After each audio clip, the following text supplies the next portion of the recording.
इस वीडियो के अंतर्गत हम यहाँ पे पर्यावरण एवं पारिस्थितिकी यूपीएससी के लिए उस बुक को यहाँ पर हम देखेंगे। तो आइए हम इस चीज़ को, ये आपको पर्यावरण एवं पारिस्थितिकी का अध्याय 1 होगा। अध्याय 1 का ये पार्ट 1 है।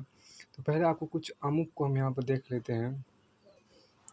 यहाँ पर आपको अच्छा एक कथन है, क्या हमारे ग्रह के लिए सबसे बड़ा खतरा यह विश्वास है कि कोई और ही इसे बचाएगा।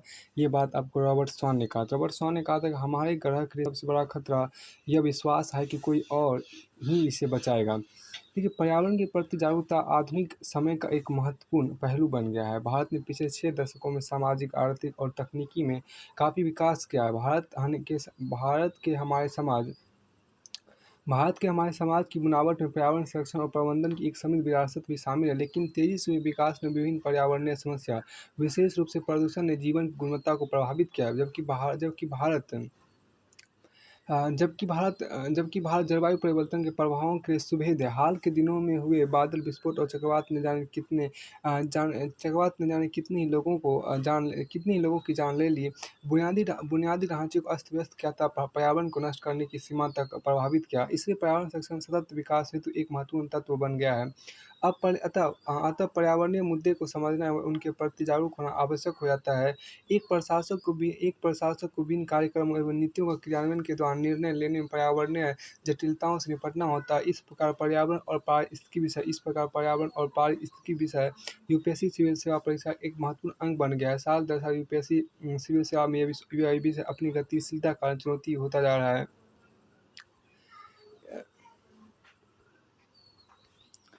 यहाँ देखिए, भाग वन में विषय के विभिन्न आयामों एवं रूपकों को शामिल किया गया है, जिसमें विषय की व्यापकता को जिससे विषय की व्यापकता स्पष्ट हो सके। भाग 2 में बुनियादी अवधारणा था पारिस्थितिकी विशेष सिद्धांतों के अनुप्रयोग था जैव भारत संबंधित मुद्दों को सम्मिलित किया गया है। भाग 3 में जैविक विविधता में सभी बुनियादी अवधारणाओं के साथ एक उन्नत अध्ययन सामग्री उपलब्ध है, जो प्रारंभिक एवं मुख्य दोनों परीक्षाओं के लिए प्रासंगिक है। भाग 4 में देखिए, भाग 4 में पर्यावरणीय प्रदूषण एवं संबंधित प्रत्येक विषय पर नवीनतम सूचनाओं से युक्त सामग्री उपलब्ध है। भाग 5 में आपको वैश्विक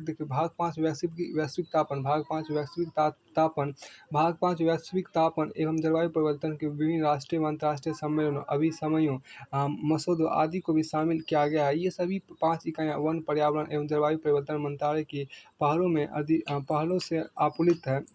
जलवायु मंत्रालय की पहलों से आपूरित है। मेरा मानना है कि पर्यावरण और पारिस्थितिकी, देखिए, यह पुस्तक लिखना अपने आप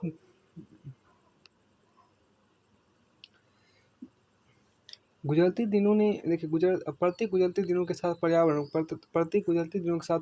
और पारिस्थितिकी के विषय अधिक से अधिक महत्वपूर्ण होते जा रहे हैं।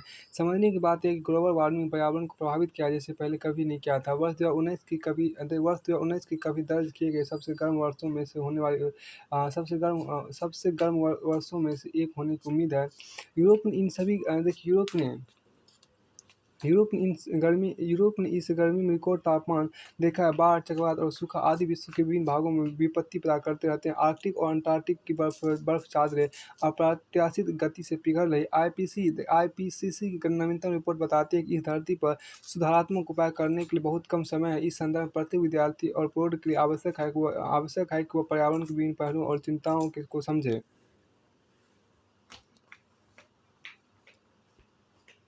यहाँ पर आपको सबसे पहले भाग 1 देखिए। भाग 1 आपको है पर्यावरण के बहुआयामी आयाम देखिए। यहाँ पर पर्यावरण के बहुआयामी पहलू देखिए।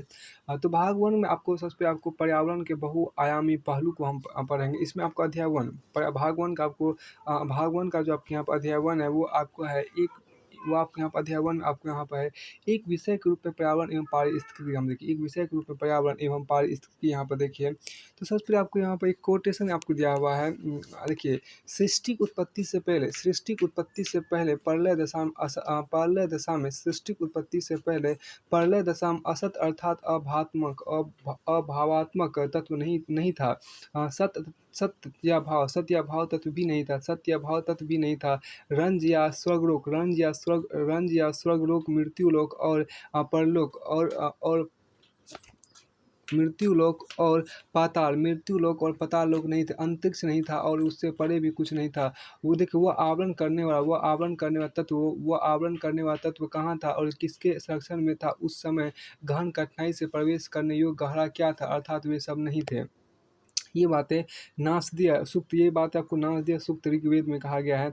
अब आपको इसका परिचय देखिए, इसका इससे पहले परिचय से पहले हम यहाँ पे एक अनेस्ट हेकर आपको है वैज्ञानिक, उसको देख लेते हैं। यहाँ पर अनेस्ट हेकर, यहाँ पे देखिए अनेस्ट हेकर आपको यहाँ पर है।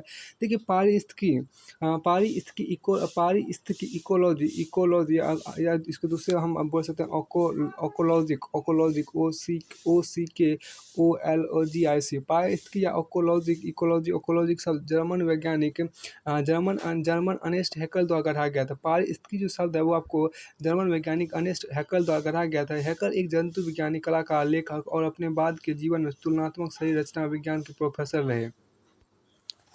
अब इसका परिचय यहाँ पर देखिए, आपको पहला आपको यहाँ पर है कि एनवायरनमेंट, देखिए एनवायरनमेंट फ्रेंच सब एनवायरनमेंट फ्रेंच सब एनवायरनर ENVIRONNER एनवायरनर से लिया गया है, जिसका अर्थ है घिरा हुआ या परिवृत्ति, घिरा हुआ या परिवृत्तित।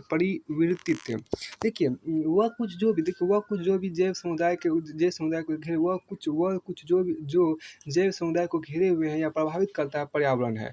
जबकि इकोलॉजी ग्रीक शब्द ओक्योस, OIKOS, ओक्योस अर्थात हाउस, HOUS हाउस, एवं लोगोस, LOGOS लोगोस अर्थात स्टडी में अध्ययन होता है, अर्थात स्टडी ऑफ अध्ययन से मिलकर बना है। आवास का देखिए, आवास का अध्ययन देखिए, मतलब आवास का अध्ययन से मिलकर आपको यहाँ पर इकोलॉजी बना है, जिसे हिंदी में पारिस्थितिकी कहते हैं। यह जैव समुदाय की अंत क्रिया था उनकी बाह्य दशाओं के संबंधों का वैज्ञानिक अध्ययन है। पारिस्थितिकी अध्ययन के अंतर्गत तो पारिस्थितिकी अध्ययन के अंतर्गत पादप एवं जंतु की जनसंख्या, उनके समुदाय एवं पारिस्थितिकी तंत्र शामिल है। अब आपको ये देखिए विज्ञान, अब पर्यावरण विज्ञान और पारिस्थितिकी के मध्य अंतर, यहाँ देखिए पर्यावरण विज्ञान और पारिस्थितिकी के मध्य अंतर। तो आपको अगला यहाँ पे जो देख रहे हो आपको पर्यावरण विज्ञान और पारिस्थितिकी के मध्य अंतर देखिए। Difference between environmental science and ecology. पर्यावरण विज्ञान वो अकादमिक क्षेत्र है जिसके अंतर्गत भौतिक, रासायनिक और जैविक विज्ञानों के माध्यम से पर्यावरण का अध्ययन और पर्यावरणीय समस्याएं जैसे प्रदूषण, प्राकृतिक संसाधनों के क्षरण, वैश्विक तापन, ओजोन क्षरण, जैव विविधता की हानि आदि के समाधान खोजे जाते हैं। इसके अध्ययन की विभिन्न शाखाएं जैसे भू विज्ञान, जीव विज्ञान, रसायन विज्ञान, भौतिक विज्ञान, चिकित्सा विज्ञान, पर्यावरण इंजीनियरिंग शामिल है।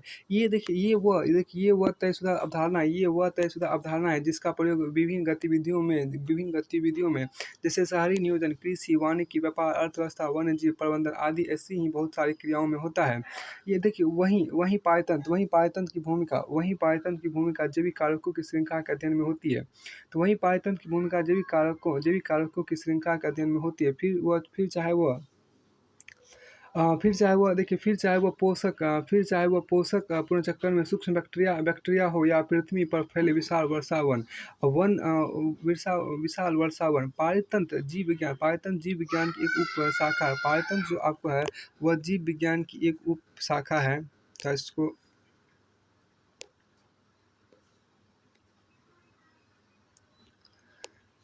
थोड़ा सा और बड़ा कर लेते तो पारितंत्र जो आपको यहाँ पर है, देखिए पारितंत्र जीव विज्ञान की एक उपशाखा है जो जीवन की दशाओं का अध्ययन करती है। देखिए जो 19वीं शताब्दी के अंत तक आते एक स्वतंत्र अध्ययन की शाखा के रूप में विकसित हुई। पारितंत्र आपके यहाँ देखिए पारितंत्र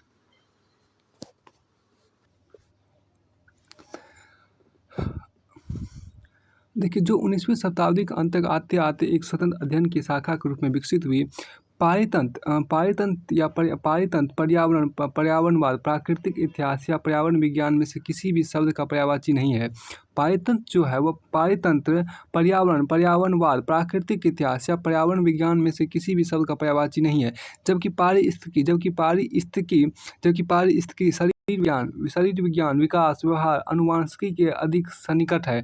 पारिस्थितिकी अध्ययन निम्न की व्याख्या करता है। पारिस्थितिकी अध्ययन निम्न की व्याख्या करता है। देखिए, जीवन प्रक्रिया और अनुकूलन, वितरण और जीवों की बहुतायता, वितरण और जीवों की बहुतायता, जीवित समुदाय। देखिए, जीवित समुदायों के माध्यम से सामग्री और ऊर्जा का संचरण, जीवित समुदायों के माध्यम से सामग्री और ऊर्जा का संचरण। फिर आपको आगे यहाँ पर आपको है क्या कि पारिस्थितिकी, देखिए पारिस्थितिकी तंत्र का कर्मिक विकास। यहाँ पर देखिए पारिस्थितिकी तंत्र का कर्मिक विकास, आपको देखिए पारिस्थितिकी तंत्र का कर्मिक विकास। देखिए पारिस्थितिकी तंत्र का कर्मिक विकास और पर्यावरण के संदर्भ जैव विविधता, पर्यावरण के संदर्भ में जैव विविधता की बहुतायत और वितरण, संरक्षण जीव विज्ञान, आर्द्र भूमि प्रबंधन, प्राकृतिक संसाधन प्रबंधन, कृषि वानिकी, मत्स्य पालन, नगर नियोजन, शहरी पारिस्थितिकी, सामुदायिक स्वास्थ्य, बुनियादी और व्यवहारिक विज्ञान के व्यावहारिक अनुप्रयोग हैं। और ये मानवीय सामाजिक अंतःक्रियाओं, मानव परिस्थिति पर एक वैचारिक एवं विशिष्ट रूपरेखा प्रदान करता है। आपको इसमें देखिए क्या पर्यावरण संरक्षण विज्ञान, आपको इसमें अगला आपके यहाँ पर है एक पर्यावरण संरक्षण अधिनियम 1986 के अनुसार, पर्यावरण संरक्षण अधिनियम 1986 के अनुसार पर्यावरण के अंतर्गत कोई भी जीव उसके सभी भौतिक और जैविक परिवेशता, उनके बीच की सभी पानी हवा और भूमि की कुल राशि एवं मनुष्य या अन्य जैविक या संबंधों से आपको है अपने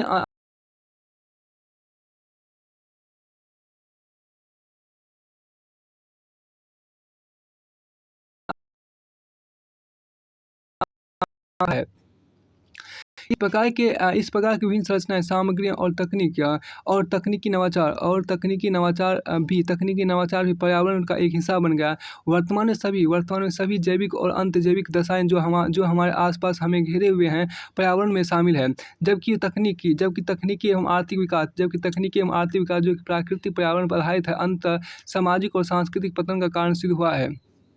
अब आप यहाँ पर देखिए पर्यावरण के अवयव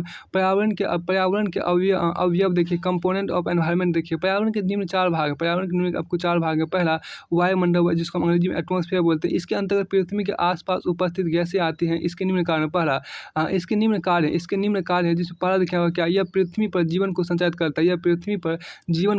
करता है। दूसरा यहाँ पे बी देखिए, दूसरा कार्य, यह बाह्य अंतरिक्ष के नुकसानदायक कारकों से जीवित जीवों को बचाता है। तीसरा यहाँ पर कार्य देखिए इसका, यह बाह्य अंतरिक्ष से आने वाले अधिकांश कॉस्मिक किरणों को और सूर्य की हानिकारक वैद्युत चुम्बकीय विकिरण का एक बड़ा हिस्सा अवशोषित कर लेता है।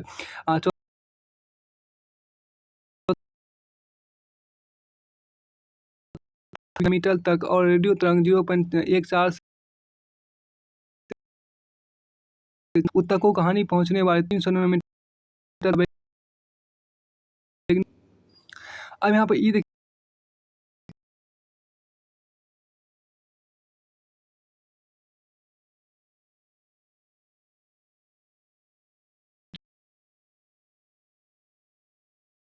कार्बन चक्र, यह गैस कार्बन चक्र, नाइट्रो,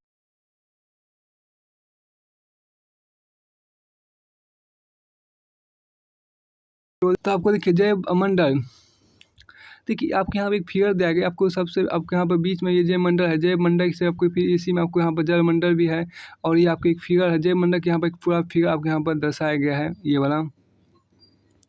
ये फिगर आपके यहाँ पर दर्शाया गया। देखिए आपको वायुमंडल में ऊपर में आपको वायु होगा, फिर आपको यहाँ बीच में जैव मंडल। देखिए जैव मंडल के अंदर आपकी स्थल, ये आपको इसी में आपको स्थल मंडल हो गया, और ये आपको यहाँ पर जल मंडल हो गया। अब आपको दूसरा इसका भाग देते हैं। देखिए इसका दूसरा आपको यहाँ पे देखिए जलमंडल, इसी में आपको जो आपको पर्यावरण के जो आपको भाग थे, पर्यावरण के जो आपको भाग थे, पर्यावरण के जो 3-4 भाग थे, उसमें पहला भाग था आपको वायुमंडल, दूसरा आपको था जलमंडल, तीसरा स्थल मंडल, और चौथा आपको जैव मंडल था। अब इसका दूसरा भाग देखिए जलमंडल, पर्यावरण का दूसरा भाग आपके यहाँ देखिए जलमंडल क्या है। देखिए जलमंडल जिसको हम अंग्रेजी में बोलते हैं हाइड्रोस्फीयर बोलते हैं। तो जलमंडल को अंग्रेजी में क्या बोलते हैं, हाइड्रोस्फीयर बोलते हैं। उस हाइड्रोस्फीयर को भी हम थोड़ा सा यहाँ पर देख लेते हैं। देखिए जलमंडलीय हाइड्रोस्फीयर इसके अंतर्गत सभी सभी जल संसाधन यथा महासागर, सागर, समुद्र, झीलें, नदियाँ, बांध, झरने, जलाशय, बर्फ, आच्छादित ध्रुवीय गैस, आच्छादित ध्रुवीय क्षेत्र, देखिए आच्छादित ध्रुवीय क्षेत्र, ग्लेशियर, भूजल तथा अन्य अप्राप्य स्रोत अप्राप्य स्रोत शामिल है। देखिए इसके अंतर्गत सभी जल संसाधन यथा महासागर, सागर, समुद्र, झीलें, नदियाँ, बांध, झरने, जलाशय, बर्फ, आच्छादित ध्रुवीय क्षेत्र, ग्लेशियर, भूजल तथा अन्य अप्राप्य स्रोत पढ़ा। पृथ्वी का 97% जल समुद्रों में स्थित है। पृथ्वी का 97% जल समुद्रों में स्थित है। जल संसाधनों का लगभग 2% बर्फ आच्छादित ध्रुवीय क्षेत्रों और ग्लेशियरों में बंद है। जल संसाधनों का लगभग 2% बर्फ आच्छादित ध्रुवीय क्षेत्रों और ग्लेशियरों में बंद है। जबकि जल संसाधनों का मान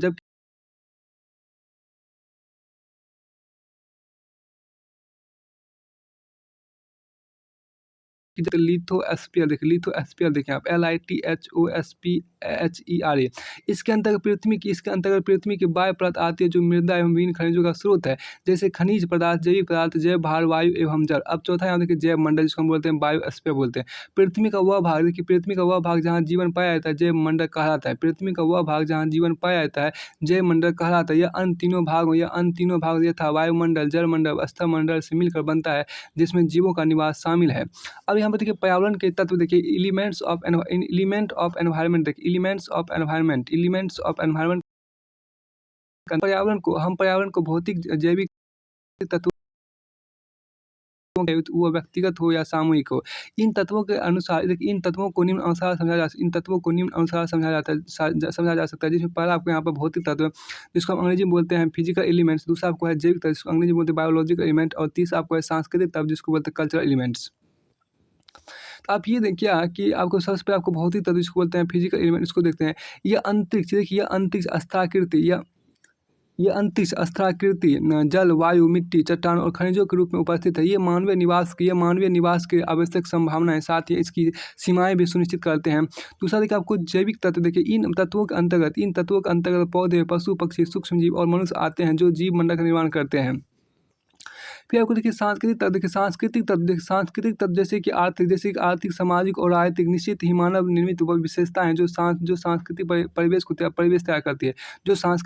तैयार करती है, आगे हम देखिए पर्यावरण अध्ययन का महत्व देखिए इम्पोर्टेंस ऑफ एनवायरमेंटल स्टडीज। हम देखिए एक विषय के रूप में पर्यावरण अध्ययन का व्यापक महत्व है। एक विषय के रूप में पर्यावरण अध्ययन का विशेष महत्व है। एक विषय के रूप में पर्यावरण अध्ययन का व्यापक महत्व है, जो विभिन्न महत्वपूर्ण क्षेत्रों को प्रभावित करता है निम्नानुसार। यहाँ पे देखिए पहला आपके यहाँ देखिए प्राकृतिक संसाधन संरक्षण और प्रबंधन। दूसरा देखिए पारिस्थितिकी और जैव विविधता। तीसरा देखिए पर्यावरण प्रदूषण और नियंत्रण। चौथा देखिए विकास और पर्यावरण के परिप्रेक्ष्य में सामाजिक मुद्दे। पाँचवा मानवीय आबादी और पर्यावरण। ये सभी पर्यावरण अध्ययन के ऐसे बुनियादी पहलू जो समाज के प्रत्येक अनुभाग में प्रत्यक्ष प्रासंगिकता रखते हैं। पर्यावरणीय अध्ययन में तकनीकी पहलुओं पर अधिक ध्यान केंद्रित करके इसके क्षेत्र को अधिक विशेषज्ञता प्रदान की जा सकती है। हाल के वर्षों में विश्व भर में पर्यावरणीय अध्ययन का विस्तार तीव्रता से हुआ है। अब देखिए अगला टॉपिक है देखिए पारिस्थितिकी अध्ययन का विस्तार क्षेत्र देखिए स्कोप ऑफ इकोलॉजी। पारिस्थितिकी की बुनियादी अवधारणा एवं कार्यक्षेत्र इस प्रकार। जिसमें पहला देखिए पारिस्थितिकी अध्ययन की बुनियादी इकाई है। दूसरा सभी जीवित जीव और उनका भौतिक वातावरण परस्पर क्रियाशील हैं, वे एक दूसरे के साथ क्रिया करते हैं और उनसे प्रभावित होते हैं। सभी जीवित जीव और उनका भौतिक वातावरण व परस्पर क्रियाशील है, वे एक दूसरे के साथ क्रिया करते हैं और उनसे प्रभावित होते हैं। तीसरा यहाँ देखिए पॉइंट ऊर्जा बहुउद्देशीय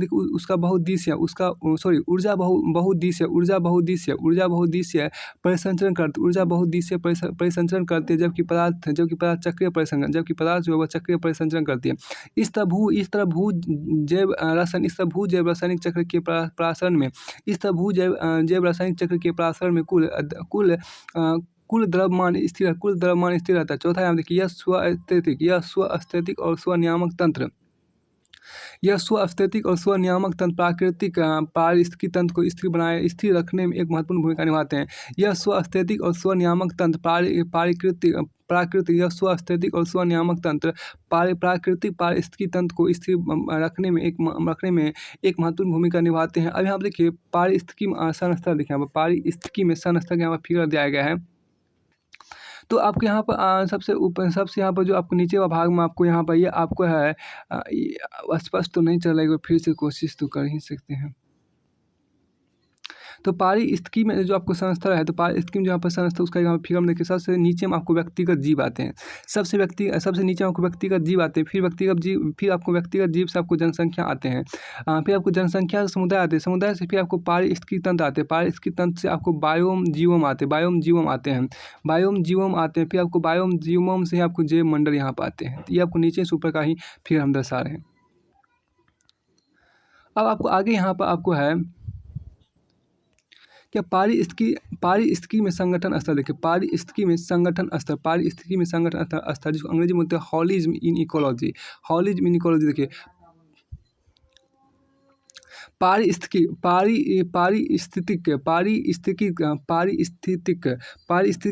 पदानुक्रम, देखिए पारिस्थितिकी पदानुक्रम सिद्धांत जीवों के एक दूसरे संबंध की व्यवस्था का वर्णन करता है। पदानुक्रम के निम्नतम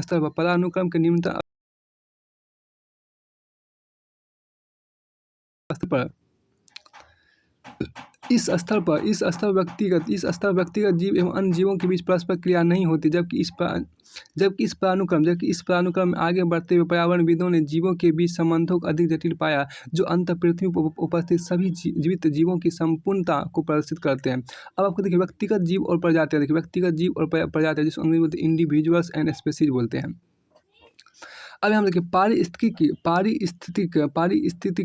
पदानुक्रम का पहला स्तर व्यक्तिगत जीव है। पदानुक्रम का यह स्तर इस बात की जांच करता है कि एक जीव अपने पर्यावरण के साथ कैसे परस्पर क्रिया करता है। इस स्तर के अध्ययन में विकास के सिद्धांत थ्योरी ऑफ इवोल्यूशन का बड़े पैमाने पर उपयोग किया जाता है।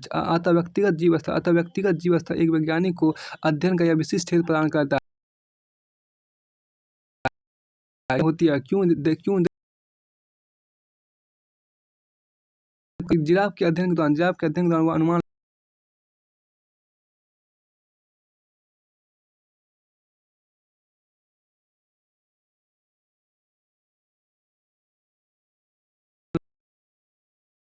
क्षमता प्रजाति स्व उत्पादन क्षमता पर आधारित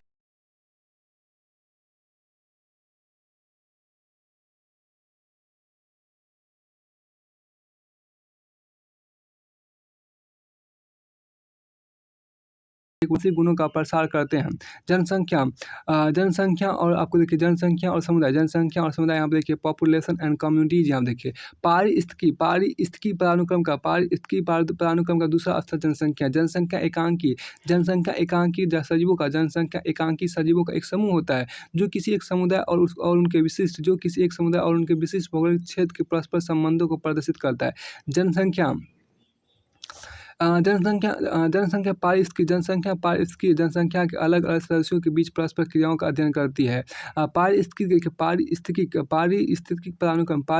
पदानुक्रम का तीसरा स्तर समुदायों का अध्ययन है। पारिस्थितिकी पदानुक्रम का तीसरा स्तर समुदायों का अध्ययन है। समुदाय स्तर का मुख्य केंद्र एक समुदाय में, देखिए समुदाय स्तर का मुख्य केंद्र एक समुदाय में विभिन्न प्रजातियों के बीच संबंधों का अध्ययन है। प्रजातियों के मध्य परिजीविता और प्रतिस्पर्धा प्रजातियों के मध्य परिजीविता और प्रतिस्पर्धा पारिस्थितिकी तंत्र का एक महत्वपूर्ण हिस्सा है। जैसे शिकारी और शिकार के बीच संबंध समुदाय स्तर के विश्लेषण में एक बड़ी भूमिका निभाता है। जैसे शिकारी और शिकार के बीच संबंध समुदाय स्तर के विश्लेषण में एक बड़ी भूमिका निभाता है। अब देखिए आगे यहाँ पारिस्थितिकी तंत्र है। पारिस्थितिकी तंत्र यहाँ देखिए इकोसिस्टम जिसको बोलते हैं। अगला उच्च स्तर एक पारिस्थितिकी तंत्र है। कोई भी समुदाय पारिस्थितिकी तंत्र का एक हिस्सा है, लेकिन यह संपूर्ण पारिस्थितिकी पारिस्थितिकी तंत्र का निर्माण नहीं करता, क्योंकि इसमें अजैविक घटकों को शामिल नहीं किया गया है। एक संपूर्ण पारिस्थितिकी तंत्र में जैविक घटक अजैविक घटकों की उपस्थिति में ही अंतःक्रिया करते हैं। उदाहरण के तौर पर देखिए, पारिस्थितिकी तंत्र में एक झील, एक सीमित जंगल, उदाहरण के तौर पर पारिस्थितिकी तंत्र में एक झील, एक सीमित जंगल, एक प्रेरी या पर्वतीय शिखर शामिल है। अब आपको आगे देखिए बायोम और जैव मंडल, देखिए बायोम्स एंड बायोस्फीयर। यहाँ देखिए तो जैव मंडल अंग्रेजी में बायोस्फीयर। देखिए बायोम विशाल पारिस्थितिकी तंत्र है, जो कि जलवायु परिस्थितियों, अक्षांशों, ऊंचाई और गहराई के आधार पर अलग अलग होते हैं, और वहाँ वनस्पति और जीवों के निवास स्थान की समानताएं होती है, जैसे टुंडा टेंगा, सवाना आदि। पारिस्थितिकी पदानुक्रम के उच्चतम स्तर पर जीव मंडल है।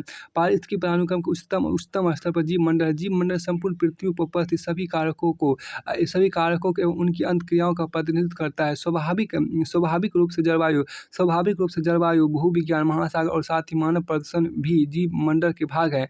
अब विश्लेषण का यह स्तर यूं तो सारगर्भित है। विश्लेषण का यह स्तर यूं तो सारगर्भित है, किंतु इसके व्यावहारिक अनुप्रयोग व्यापक है। वैश्विक जलवायु परिवर्तन उदाहरण के अमेज़न के वर्षावनों के विनाश का प्रभाव विश्व के अन्य पारिस्थितिक तंत्रों पर भी दिखता है। वैश्विक जलवायु परिवर्तन उदाहरण के आपको अमेज़न के वर्षावनों के विनाश का प्रभाव विश्व के अन्य पारिस्थितिक तंत्रों पर भी दिखता है। अब यहाँ पर देखिए पारिस्थितिकी की शाखाएं, देखिए ब्रांचेज ऑफ,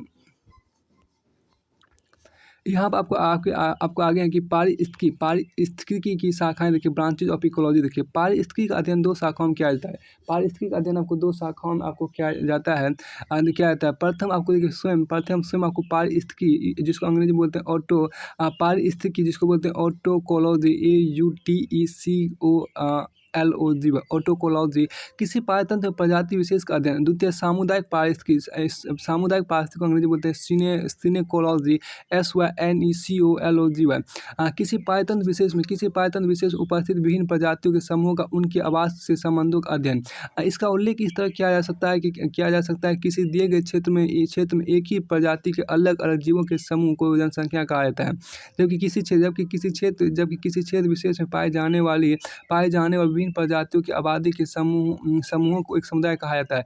इस आधार पर हम जनसंख्या पारिस्थितिकी और सामुदायिक पारिस्थितिकी को समझ सकते हैं। अब कि पारिस्थितिकी एक व्यापक जैविक विज्ञान है और इसे विभिन्न मापदंडों के आधार पर विभाजित किया जा सकता है। यह क्षेत्र एक दूसरे को अतिक्रमित करते हैं, साथ ही पूर्णता भी प्रदान करते हैं।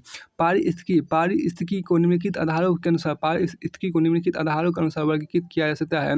आपको देखिए यहाँ पर जीवों का प्राथमिक अध्ययन, जैसे जीव, पशु, पौधे एवं कीट पारिस्थितिकी। मुख्यतः बायोम का अध्ययन, जैसे वन पारिस्थितिकी, ग्रासलैंड पारिस्थितिकी, रेगिस्तान निलय, नितलीय पारिस्थितिकी, सागरीय पारिस्थितिकी, शहरी पारिस्थितिकी। फिर आपके यहाँ देखिए भौगोलिक या जलवायु जलवायु क्षेत्र का अध्ययन, जैसे आर्कटिक पारिस्थितिकी, उष्णकटिबंधीय पारिस्थितिकी। अब आपको आगे यहाँ पे फिर आपको क्या अगला पॉइंट देखिए विचाराधीन स्थानिक स्तर का अध्ययन, समष्टि पारिस्थितिकी, परिदृश्य पारिस्थितिकी, दार्शनिक दृष्टिकोण का अध्ययन, जैसे तंत्र पारिस्थितिकी, जो एक समग्र दृष्टिकोण को समाहित करती है। अब आगे देखिए इस्तेमाल की जाने वाली विधियाँ, जैसे आणविक पारिस्थितिकी के अन्य शाखाएं आपको निम्न। पहला यहाँ पर देखिए व्यवहारिक पारिस्थितिकी।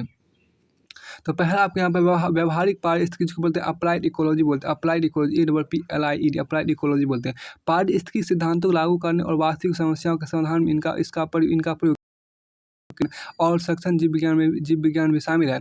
व्यवहारिक पारिस्थितिकी, देखिए यहाँ पे अप्लाइड इकोलॉजी, पारिस्थितिकी सिद्धांतों को लागू करने और वास्तविक समस्याओं के समाधान में इनका प्रयोग कृषि विज्ञान और सक्षम जीव विज्ञान भी शामिल है।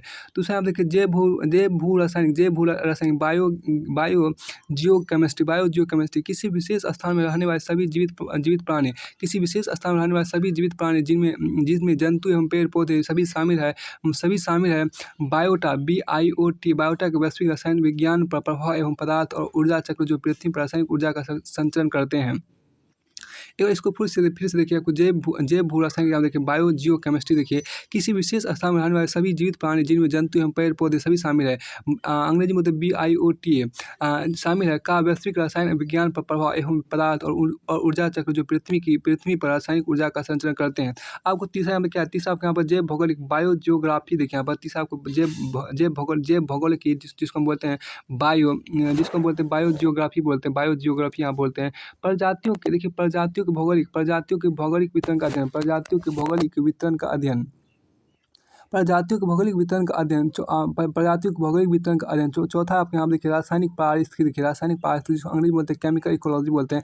इसके अंतर्गत आपको जैव रसायनों के पारिस्थितिक प्रयोग का अध्ययन किया जाता है जो शिकारियों के खिलाफ बचाव और सहयोगियों को आकर्षित करते हैं। पाँच आपके यहाँ पर देखिए संरक्षण पारिस्थितिकी जिसको अंग्रेजी में बोलते हैं कंजर्वेशन इकोलॉजी आपको पाँच देखिए संरक्षण पारिस्थितिकी जिसको बोलते हैं कंजर्वेशन इकोलॉजी। इसमें प्रजातियों के विलुप्त होने के जोखिम को कम करने का अध्ययन किया जाता है। आपके यहाँ देखिए छठा आपके यहाँ पर है पारिस्थितिकी देखिए आपको छठा आपके यहाँ पर क्या पारिस्थितिक अनुक्रमण जिसको अंग्रेजी में बोलते हैं इकोलॉजी का सक्सेशन बोलते हैं SUCCESSION सक्सेशन। यह वनस्पतियों की परिवर्तन की समझ पर केंद्रित एवं निर्देशित है। आपको सातवां देखिए आपको यहाँ पर पराभौतिक पारिस्थितिकी देखिए आपको सातवां यहाँ पर है पराभौतिक पारिस्थितिकी यहाँ पर जिसको बोलते हैं इकोफिजियोलॉजी बोलते हैं। अजैविक पर्यावरण के साथ शारीरिक लक्षणों के संबंधों का अध्ययन अध्ययन करते हैं। आठवां आपको विश्व विज्ञान पारिस्थितिकी यहाँ पर पारिस्थितिकी यहाँ पर है इकोटॉक्सिलॉजी आपको इसको बोलते हैं विश्व विज्ञान पारिस्थितिकी को ECOTOXIOLOGY। इसके अंतर्गत जहरीले रसायनों की पारिस्थितिकी भूमिका का अध्ययन करते हैं। नौवां आपको है विकासवादी पारिस्थितिकी यहाँ देखिए यहाँ देखिए इको इवोल्यूशन देखिए यहाँ आबादी और समुदाय के संदर्भ में विकासवादी परिवर्तनों को देखते हैं। दसवां आपको यहाँ पर कार्यात्मक पारिस्थितिकी देखिए दसवां को यहाँ क्या है कि कार्यात्मक पारिस्थितिकी यहाँ देखिए फंक्शनल इकोलॉजी आपको यहाँ पर है। फंक्शनल इकोलॉजी यहाँ देखिए प्रजाति विशेष की भूमिका या कार्यों का अध्ययन या इसके समूह प्रजाति विशेष की भूमिका या कार्यों का अध्ययन इसके समूह आपको इसके अंतर कार्यात्मक पारिस्थितिकी मतलब फंक्शनल इकोलॉजी के अंतर आपको प्रजाति विशेष की भूमिका या कार्यों का अध्ययन या इसके समूह का आपका अध्ययन शामिल है। आपको आगे यहाँ पर देखिए आपको 11 नंबर आपको यहाँ पर क्या है वैश्विक पारिस्थितिकी आपका यहाँ पर है वैश्विक पारिस्थितिकी हम जिसको बोलते हैं ग्लोबल इकोलॉजी जो सबसे बड़े पैमाने पर पारिस्थितिकी घटनाओं की जांच करता है। तो आपको फिर बार आपको यहाँ पर है परिदृश्य पारिस्थितिकी जिसको हम अंग्रेजी में बोलते हैं लैंडस्केप इकोलॉजी बोलते हैं जो एक परिदृश्य के असतत तत्वों के बीच परस्पर क्रिया का अध्ययन करते हैं फिर आपको 13 आपको समष्टि पारिस्थितिकी है जिसको बोलते हैं मैक्रो इकोलॉजी बोलते हैं बड़े पैमानों पर घटनाओं का अध्ययन आपको है। 14 आपको क्या 14 नंबर आपके यहाँ पर है समुद्री पारिस्थितिकी और जलीय पारिस्थितिकी जिसको अंग्रेजी में बोलते हैं मैरीन इकोलॉजी। इसमें प्रमुख परिवेश 15 आपके यहाँ क्या है 15 आपके यहाँ पर सूक्ष्म जीव देखिए सूक्ष्म जीव पारिस्थितिकी जिसको बोलते हैं माइक्रोबायर इकोलॉजी सूक्ष्म जीवों का पारिस्थितिक अध्ययन आपके यहाँ पर 16 आपके यहाँ पर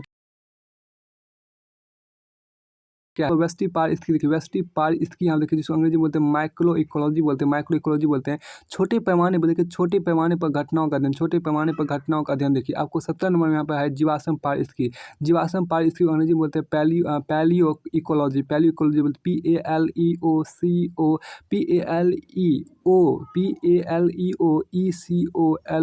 पैलियो इकोलॉजी। यहाँ जीवाश्म पारिस्थितिकी अंतर्गत यहाँ जीवाश्म आधार पर प्रजातियों के बीच संबंधों को समझने की कोशिश होती है। आपका 18 यहाँ पर क्या मात्रात्मक पारिस्थितिकी यहाँ देखिए मात्रात्मक पारिस्थितिकी यहाँ देखिए क्वांटिटेटिव इकोलॉजी यहाँ देखिए गणितीय और सांख्यिकी उपकरणों द्वारा पारिस्थितिकी डेटा की व्याख्या और विश्लेषण करने का विकास गणितीय और सांख्यिकी उपकरणों द्वारा पारिस्थितिक डेटा की व्याख्या और विश्लेषण करने का विकास देखिए। अब 19 में यहाँ पे देखिए क्या पुनर्स्थापन पारिस्थितिकी, 19 में आपको क्या पुनर्स्थापन पारिस्थितिकी यहाँ पे देखिए रेस्टोरेशन, देखिए रेस्टोरेशन इकोलॉजी यहाँ पे देखिए नष्ट या क्षतिग्रस्त, नष्ट या क्षतिग्रस्त पारिस्थितिक तंत्र, देखिए नष्ट या क्षतिग्रस्त पारिस्थितिक तंत्र की बहाली के लिए आवश्यक नष्ट या क्षतिग्रस्त पारिस्थितिक तंत्र की बहाली के लिए आवश्यक पारिस्थितिक आधार को समझने का प्रयास किया जाता है। अब आपको बीच में क्या मृदा पारिस्थितिकी यहाँ देखिए, मृदा पारिस्थितिकी यहाँ पे देखिए, मृदा पारिस्थितिकी यहाँ पे देखिए सॉइल, जिसको अंग्रेजी बोलते हैं सॉइल इकोलॉजी बोलते हैं, जिसको अंग्रेजी बोलते हैं सॉइल इकोलॉजी। भू की पारिस्थितिकी को बोलते हैं सॉइल इकोलॉजी। अब आपको 21 नंबर में क्या है सैद्धांतिक पारिस्थितिकी यहाँ देखिए, 21 में आपको यहाँ पर है सैद्धांतिक पारिस्थितिकी यहाँ देखिए, जिसको अंग्रेजी बोलते हैं थियोलॉजिकल, सैद्धांतिक पारिस्थितिकी बोलते हैं थियोरेटिकल इकोलॉजी। गणितीय, देखिए गणितीय, सांख्यिकी और कंप्यूटर मॉडलिंग उपकरण के साथ पारिस्थितिकी के सिद्धांतों का विकास, गणितीय, सांख्यिकी और कंप्यूटर मॉडलिंग उपकरण के साथ पारिस्थितिकी के सिद्धांतों का विकास को बोलते हैं। फिर आपको आगे यहाँ 22 में क्या है शहरी पारिस्थितिकी हम देखिए, जिसको हम बोलते हैं अर्बन इकोलॉजी बोलते हैं। शहरी क्षेत्रों में पारिस्थितिकी तंत्र का अध्ययन देखिए, आपको पारिस्थितिकी के कई अन्य अंतर अनुशासनिक क्षेत्रों में भी महत्वपूर्ण भूमिका निभाती है। पारिस्थितिकीय डिजाइन और पारिस्थितिकीय इंजीनियरिंग, पारिस्थितिक अर्थशास्त्र, उत्सव पारिस्थितिकी, मानव पारिस्थितिकी और पारिस्थितिक निर्विज्ञान, सामाजिक पारिस्थितिक स्वास्थ्य और पर्यावरण मनोविज्ञान। पारिस्थितिकी ने अन्य गैर जैविक विषयों को भी प्रेरित किया, यथा औद्योगिक पारिस्थितिकी, मीडिया पारिस्थितिकी यहाँ पर फिर आपको मीडिया पारिस्थितिकी, सॉफ्टवेयर पारिस्थितिकी और सूचना पारिस्थितिकी। देखिए अंत में पारिस्थितिकी का प्रयोग कई सिद्धांतों या विचारधाराओं का व्यक्त करने के लिए भी किया जाता है। जैसे कि गहन पारिस्थितिकी, जैसे आपको गहन पारिस्थितिकी, सामाजिक पारिस्थितिकी यहाँ पे देखिए। अब आपको देखिए पारिस्थितिकी की विशिष्ट शाखाएं देखिए specialise branches of ecology, specialise specialise branches of ecology यहाँ पर देखिए। इन प्रमुख पारिस्थितिकी उप विभाजनों के अलावा पारिस्थितिकी की विशेष शाखाएं निम्नलिखित हैं। अब इन प्रमुख पारिस्थितिकी उप विभाजनों के अलावा पारिस्थितिकी की विशेष शाखाएं आपको निम्नलिखित है, जिसमें पहला आपके यहाँ पर है आवास। देखिए जिसमें आपको पहला आपके यहाँ पर आवास पारिस्थितिकी, जिसको बोलते हैं अंग्रेजी बोलते हैं हैबिटेट इकोलॉजी, जिसको अंग्रेजी बोलते हैं हैबिटेट इकोलॉजी बोलते हैं। आवास पारिस्थितिकी बोलते हैं हैबिटेट इकोलॉजी। यह पृथ्वी पर उपस्थित विभिन्न निवासों और वहाँ रहने वाले जीवों पर उनके प्रभावों के बारे में बताती है। आवास के प्रकार अनुसार पारिस्थितिकी को समुद्री पारिस्थितिकी, ओशिनोग्राफी, नंदमुख पारिस्थितिकी, ताजे जल की पारिस्थितिकी, जिसको ताजे जल की पारिस्थितिकी अंग्रेजी में बोलते हैं लिम्नोलॉजी और स्तरीय पारिस्थितिकी में विभाजित किया गया है। दूसरा आप यहाँ पे देखिए सामुदायिक पारिस्थितिकी अंग्रेजी में बोलते हैं सिनेकोलॉजी, देखिए SYNECOLOG सिनेकोलॉजी। यह विभिन्न निवासों, पशुओं और के स्थानीय वितरण का अध्ययन, सामुदायिक इकाइयों की मान्यता स्थान और उत्तराधिकार के अध्ययन से संबंधित है। अब तीसरा आपका जनसंख्या पारिस्थितिकी, जिसको बोलते हैं डेमिकोलॉजी और ऑटियोकोलॉजी, DEMECOLOG डेमिकोलॉजी या एटियोकोलॉजी बोलते हैं। देखिए यह जीवों की आबादी, संरचना और विनियम के अध्ययन से संबंधित है। जनसंख्या पारिस्थितिकी देखिए आपको क्या है जीवों की आबादी, संरचना और विनियमन के अध्ययन से संबंधित है। अब आपको यहाँ पर चौथा आपको विकासात्मक पारिस्थितिकी, पारिस्थितिकी आपको यहाँ पर विकासात्मक पारिस्थितिकी देखिए इवोल्यूशनरी इकोलॉजी यहाँ पे देखिए इवोल्यूशनरी इवोल्यूशनरी इकोलॉजी। देखिए यह पारिस्थितिकी किसी निकेत NICHE में अलगाव और प्रजातिकरण की समस्याओं से संबंधित है। यह पारिस्थितिकी किसी निकेत निकेत में अलगाव और प्रजातिकरण की समस्याओं से संबंधित है। आपको पांचवा यहाँ पर वर्गीकरण पारिस्थितिकी यहाँ देखिए, वर्गीकरण पारिस्थितिकी यहाँ पर देखिए टेक्सोनोमिक इकोलॉजी। यह जीवित जीवों के विभिन्न वर्गीकृत समूहों के पारिस्थितिकी के साथ और उनके पारिस्थितिकी के वर्गीकरण से संबंधित है। जैसे माइक्रोबियल पारिस्थितिकी यहाँ देखिए, स्तनधारी पारिस्थितिकी यहाँ देखिए, एवियन पारिस्थितिकी देखिए, कीट पारिस्थितिकी यहाँ देखिए, परजीवी एवं मानव पारिस्थितिकी यहाँ देखिए और अन्य यहाँ पे देखिए। 6 नंबर आपको देखिए यहाँ पे क्या मानव पारिस्थितिकी, 6 आपको मानव पारिस्थितिकी ह्यूमन इकोलॉजी। मानव पारिस्थितिकी यहाँ पे ह्यूमन इकोलॉजी, यह जनसंख्या पारिस्थितिकी मानव का पर्यावरण के साथ संबंध, विशेष रूप से मनुष्य के जैव मंडल पर प्रभाव और उसके गुण और उसके मनुष्यों पर प्रभाव से संबंधित है। 7वां आपको यहाँ पर है, 7वां आपको यहाँ पर है क्या, व्यवहारिक पारिस्थितिकी, जिसको अंग्रेजी में बोलते हैं अप्लाइड इकोलॉजी। यह पारिस्थितिकी अवधारणाओं की या पारिस्थितिक अवधारणाओं के सामान्य जनजीवन में अनुप्रयोगों अनुप्रयोगों से संबंधित है। अनुप्रयोगों से संबंधित जैसे वन्य जीवन प्रबंधन, श्रेणी प्रबंधन, वानिकी संरक्षण, कीट नियंत्रण, महामारी विज्ञान, पशुपालन, मछली पालन, कृषि, बागवानी, भूमि उपयोग और प्रदूषण पारिस्थितिकी।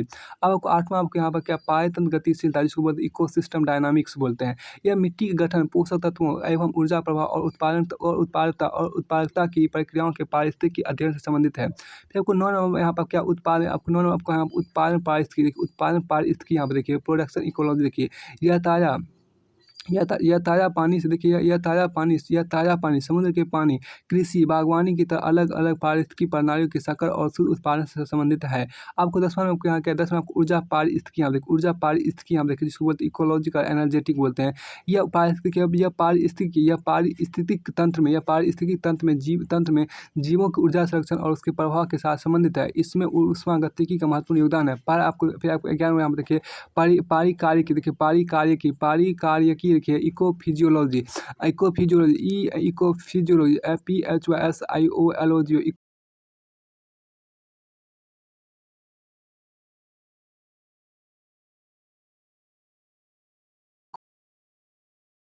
इको पारिस्थितिकी यहाँ पे 12वां आपको रासायनिक पारिस्थितिकी देखिए, पारि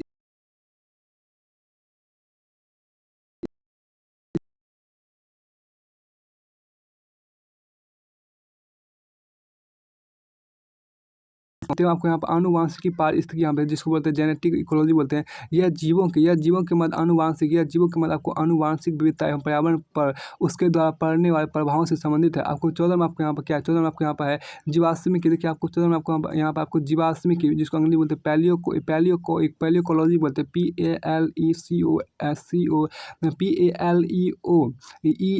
PALECOLOG, पैलियोकोलॉजी। यह पर्यावरण की स्थितियों एवं पुरातन काल के जीवन का अध्ययन है, जिसके लिए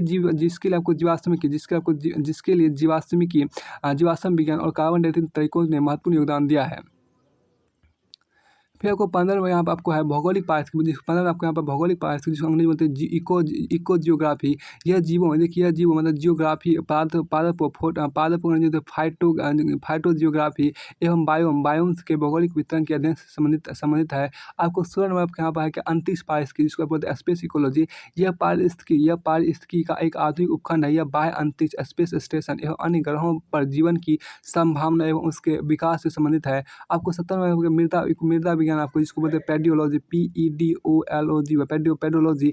यह स्थलीय पारिस्थितिकी की एक शाखा और यह मिट्टी का अध्ययन, विशेष रूप से उसकी अम्लता, क्षारीय मिट्टी की सामग्री, खनिज सामग्री, मिट्टी के प्रकार एवं जीवों पर उनके प्रभाव आदि से संबंधित है। फिर आपको 18 में यहाँ पर विकिरण देखिए, विकिरण पारिस्थितिकी, जिसको बोलते हैं रेडिएशन इकोलॉजी। यह पर्यावरण और जीवित जीवों पर विकिरणों और रेडियोधर्मी पदार्थों के प्रभाव के अध्ययन से संबंधित है। अब क्या देखिए, ये जो आपको विकिरण पारिस्थितिकी जो आपको जिसको अंग्रेजी बोलते हैं रेडिएशन इकोलॉजी, यह पर्यावरण और जीवित जीवों पर विकिरण और रेडियोधर्मी पदार्थों के प्रभावों के अध्ययन से संबंधित है। 19 में कि आपको आचार शास्त्र देखिए, आचार शास्त्र, इसको बोलते हैं इथोलॉजी, इथोलॉजी। यह प्राकृतिक परिस्थितियों में जीवों के व्यवहार एवं उनके आचरण की व्याख्या से संबंधित है। आचार शास्त्र जो आपको है वो यह प्राकृतिक परिस्थितियों में जीवों के व्यवहार एवं उनके आचरण की व्याख्या से संबंधित है। फिर आपको 20 में आपको यहाँ पर 20 में आपको क्या, समाज शास्त्र, 20 में आपको यहाँ पर समाज शास्त्र, इसको बोलते हैं सोशियोलॉजी बोलते हैं। यह मानवता के पारिस्थितिकी और नैतिकता के मध्य संबंधों का अध्ययन है। समाज शास्त्र, इसको बोलते हैं सोशियोलॉजी। यह मानवता के पारिस्थितिकी और नैतिकता के मध्य संबंधों का अध्ययन है। 21 में आपको यहाँ पर है, 21 में आपके यहाँ पर व्यवस्था 21 में आपके यहाँ पर व्यवस्था पारिस्थितिकी वो है, आपको व्यवस्था पारिस्थितिकी है, जिसको बोलते हैं सिस्टम इकोलॉजी। यह पारिस्थितिकी की आधुनिक शाखा, जो विशेष रूप से उन्नत गणितीय तकनीकों, गणितीय मॉडल, कंप्यूटर विज्ञान एवं व्यवहारिक गणित के उपयोग द्वारा कार्य और पारिस्थितिकी तंत्र की संरचना के विश्लेषण और उसकी कार्यशैली से संबंधित है। आपको यहाँ पर आगे देखिए, आपको आगे यहाँ पर पारिस्थितिकी के अनुप्रयोग है, जिसको हम अंग्रेजी में बोलते हैं एप्लीकेशंस ऑफ इकोलॉजी है। वर्तमान समय में पारिस्थितिकी के कई व्यवहारिक अनुप्रयोग है, जैसे जीव विज्ञान संरक्षण है, आर्द्र भूमि प्रबंधन है, प्राकृतिक संसाधन प्रबंधन है। फिर आपको देखिए कृषि, फिर आपको यहाँ पर क्या फिर आपको कृषि, वानिकी, मत्स्य पालन, शहरी नियोजन, शहरी पारिस्थितिकी, सामुदायिक स्वास्थ्य, अर्थशास्त्र, बुनियादी और व्यवहारिक विज्ञान, और साथ ही यह मानव समाज के मध्य आपसी अंत संबंधों को भी समझने में सहायक है। संबंधों में आपको भी सहायक है। सामाजिक आप यहाँ देखिए क्या कि सामाजिक संपर्क स्थापित, सामाजिक संपर्क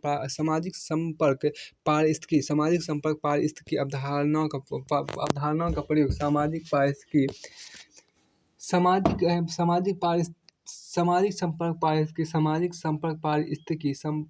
सामाजिक संपर्क पारिस्थितिकी अवधारणाओं का प्रयोग निम्न प्रमुख क्षेत्रों में भी किया जाता है, जिसमें पहला आपके यहाँ पे कृषि, दूसरा आपको उद्योग, तीसरा वन्य जीव प्रबंधन, चौथा आपको प्रदूषण, पांचवा आपको जनसंख्या, छठा आपको जल विभाजक प्रबंधन, जिसको बोलते हैं वाटर मैनेजमेंट को हम क्या बोलते हैं, जल विभाजक प्रबंधन बोलते हैं।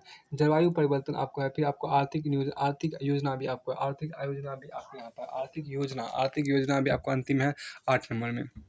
तो कृषि, उद्योग, वन्य जीवन प्रबंधन, प्रदूषण, जनसंख्या, जल विभाजक प्रबंधन, जिसको वाटर शेड मैनेजमेंट बोलते हैं, जलवायु परिवर्तन और आर्थिक योजना, कुल मिलाकर आपको 8 यहाँ पे आपको है क्षेत्र है। फिर आपको यहाँ पे इससे हम आगे यहाँ पे चलते हैं, ये आपको यहाँ तक हो गया, ये एक अध्याय कोई पहला जो अध्याय था वो पूरी से फिनिश होता है। अब आपको यहाँ पर अध्याय 2 पर्यावरणीय जागरूकता के बारे में आपको है, तो उसका हम अध्याय 2 हम यहाँ पर आपको पर्यावरण जागरूकता है इसके बारे में पढ़ेंगे। अध्याय 2 देखिए यहाँ पर पर्यावरण जागरूकता, इसमें आपको ये मनुष्य के रूप में आपके यहाँ पर है क्या कि मनुष्य के रूप में हम अभूतपूर्व संभव के साथ भ्रमित होने के लिए सुरक्षित है। मनुष्य के रूप में हम अभूतपूर्व संभव के साथ भ्रमित होने के लिए सुरक्षित है। हमारे रोज़मर्रा के अनुभव में अगर कुछ पहले कभी नहीं हुआ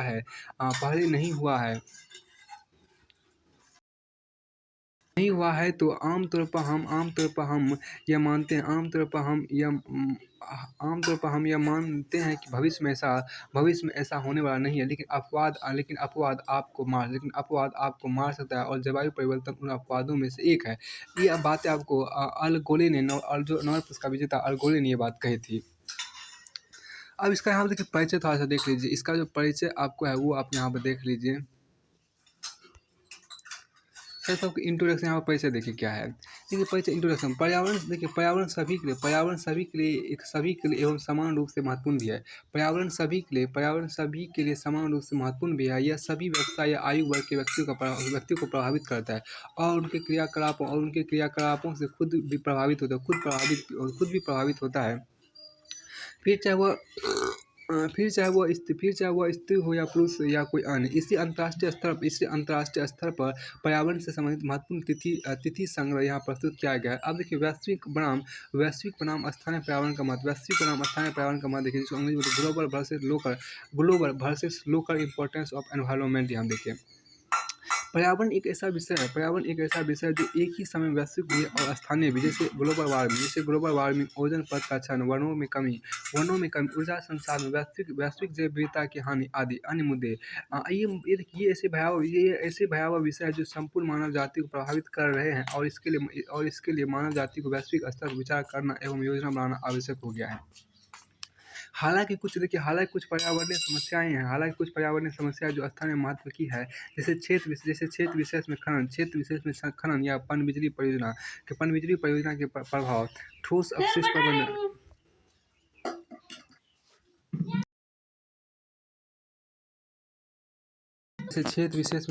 पनबिजली परियोजना के प्रभाव, ठोस अपशिष्ट प्रबंधन, नदी या झील प्रदूषण, मृदा क्षरण, जल भराव और मृदा अम्लता के निपटान और प्रबंधन की समस्या, स्थानीय आबादी में फ्लोरोसिस समस्या, भूजल में आर्सेनिक प्रदूषण आदि। इनके समाधान के लिए हमें स्थानीय रूप से योजना निर्माण और संचालन की जरूरत है। इनके समाधान के लिए हमें स्थानीय रूप से योजना निर्माण और संचालन की जरूरत है। इनके हमें क्या स्थानीय निर्माण और संसाधन क्या है कि जो निर्माण आपको जरूरत है। अब यहाँ पर आपको देखिए इन सभी इन सभी देखिए इन सभी वैश्विक वैश्विक इन सभी वैश्विक एवं स्थानीय पर्यावरणीय समस्या जिनसे लोग जुड़े हुए हैं के दुष्प्रभावों को सीमित करने के लिए समाज के हर व्यक्ति को पर्यावरण स्तर पर शिक्षित किया जाना एवं उनके अंदर जागरूकता लाना बहुत आवश्यक है। अब यहाँ पे देखिए आपको महत्वपूर्ण पर्यावरणीय दिवस जो आपको है वो आपको यहाँ पे देखिए महत्वपूर्ण पर्यावरणीय दिवस, इसको पर्यावरण कैलेंडर भी कहते हैं। महत्वपूर्ण पर्यावरणीय दिवस, इसको हम पर्यावरण कैलेंडर भी यहाँ पर कहते हैं। आपको वो दिया है विश्व आर्द्र भूमि दिवस, आपको 2 फरवरी को मनाया जाता है। विश्व आर्द्र भूमि दिवस 2 फरवरी को मनाया जाता है। विश्व वानिकी दिवस आपको 21 मार्च को, विश्व वानिकी दिवस आपको 21 मार्च को मनाया जाता है। विश्व जल दिवस आपको 22 मार्च, विश्व जल दिवस आपको 22 मार्च को मनाया जाता है। तो विश्व जल दिवस, अब यहाँ देखिए कि विश्व जल दिवस आपको 22 मार्च को मनाया जाता है। विश्व मौसम दिवस आपको 23 मार्च को मनाया जाता है। पृथ्वी दिवस आपको 22 अप्रैल को मनाया जाता है।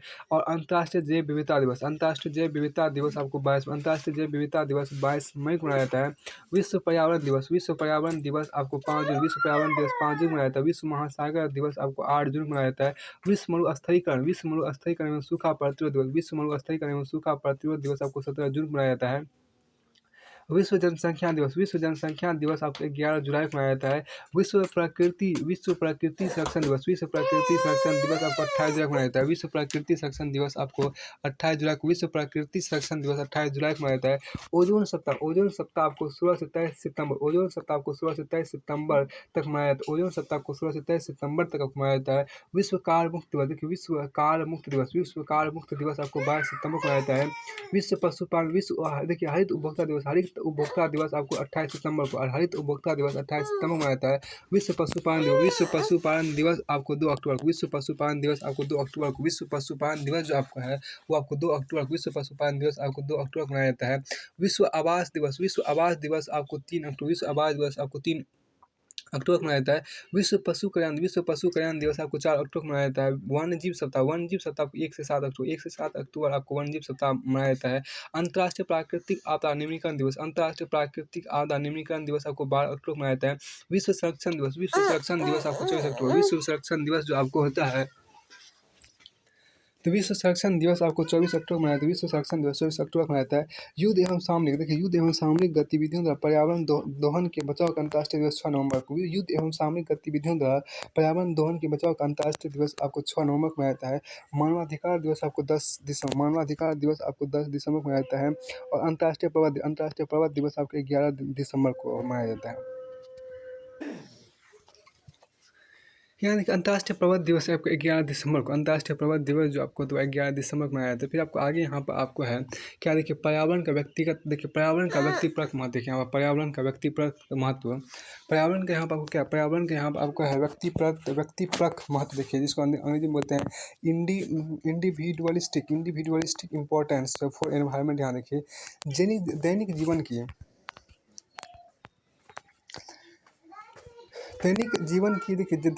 सभी प्रमुख समस्याओं, देखिए दैनिक जीवन के सभी प्रमुख समस्याओं से संबंधित होने के कारण पर्यावरण अध्ययन बहुत महत्वपूर्ण हो जाता है। जैसे स्वच्छ पेयजल,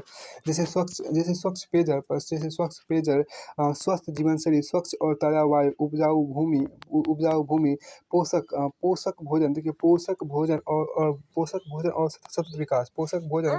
सतत विकास आदि। क्योंकि यदि हम लंबे समय तक स्वस्थ और सुरक्षित वातावरण में रहना चाहते हैं, क्योंकि यदि हम लंबे समय तक स्वस्थ और सुरक्षित वातावरण में रहना चाहते हैं, तो साथ ही अपने बच्चों, नाती पोती और उनके भी संतानों के वातावरण की सहजता को सुनिश्चित करना चाहते हैं, तो हमें पर्यावरण की मूलभूत अवधारणा को समझना होगा। अब क्या देखिए पर्यावरण, अब यहाँ पर पर्यावरण संरक्षण के अंतर्राष्ट्रीय प्रयास, यहाँ देखिए पर्यावरण संरक्षण के अंतर्राष्ट्रीय प्रयास, इंटरनेशनल एफर्ट्स फॉर एनवायरनमेंट। यहाँ पर देखिए अब देखिए पर्यावरण हेतु नोबेल शांति पुरस्कार आप यहाँ पर देखिए, तो आप पर्यावरण हेतु नोबेल शांति पुरस्कार केन्याई पर्यावरणविद वांगरी मथाई को सतत विकास, लोकतंत्र एवं शांति के 2004 के नोबेल शांति पुरस्कार सम्मानित किया गया, जिसने अंतर्राष्ट्रीय स्तर पर पर्यावरण चिंताओं को एक महान पहचान प्रदान की। आपको आगे यहाँ पर आपको है क्या कि आगे आपको जलवायु परिवर्तन पर अंतर सरकारी संस्था IPCC एवं अल गोले को सम्मिलित रूप से 2007 के नोबेल शांति पुरस्कार सम्मानित सम्मानित किया गया। भारतीय पर्यावरणविद डॉक्टर आर के पचौरी उस समय आईपीसीसी के अध्यक्ष की भूमिका निभा रहे थे। उन्होंने आईपीसीसी प्रमुख के तौर पर, जबकि अल गोरे ने भूतपूर्व यूएस उपराष्ट्रपति के तौर पर नोबेल पुरस्कार ग्रहण किया। अब आपको आगे यहाँ पर है सर्वप्रथम, देखिए आपको यहाँ पर सर्वप्रथम 5 जून 1972 को, देखिए सर्वप्रथम 5 जून 1972 को आयोजित स्टॉकहोम सम्मेलन पर्यावरणीय मुद्दे अंतर्राष्ट्रीय आकर्षण का केंद्र है। तब से यह दिवस विश्व पर्यावरण दिवस के रूप में मनाया जाता है।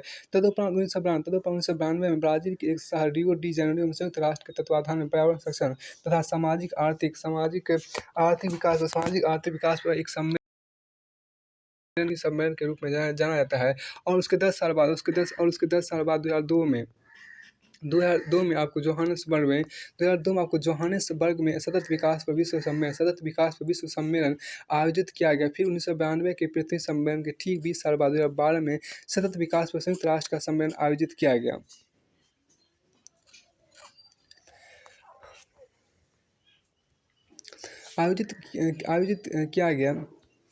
जहाँ वैश्विक पर्यावरण समस्याओं तथा सतत विकास के प्रमुख मुद्दों पर प्रकाश डाला गया और साथ ही साथ विश्व भर की सामान्य जनता का ध्यान बिगड़ती पर्यावरणीय स्थितियों की ओर खींचा गया। 2004 में केन्या के पर्यावरणविद वांगली माथाई को नोबेल शांति पुरस्कार से सम्मानित किया जाना एक ऐतिहासिक निर्णय के रूप में सामने आया, जिसने पर्यावरणीय संरक्षण और सुरक्षा के लिए किए जा रहे प्रयासों और उनसे संबंधित मुद्दों पर वैश्विक चिंता को प्रदर्शित किया। इसके अलावा 2007 में आईपीसीसी और अल गोरे को ग्लोबल वार्मिंग और जलवायु परिवर्तन के क्षेत्र में जन जागरूकता पैदा करने के लिए संयुक्त रूप से नोबेल शांति पुरस्कार से सम्मानित किया गया। आज वर्तमान में कई अंतर्राष्ट्रीय और राष्ट्रीय पर्यावरण संगठन जैसे UNEP, IUCN, WWF, bird life international,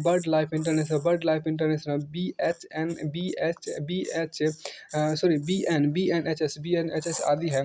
देखिए जन भागीदारी में सहयोग के बिना सतत विकास के लक्ष्य प्राप्त करना किसी भी सरकार के लिए संभव नहीं है।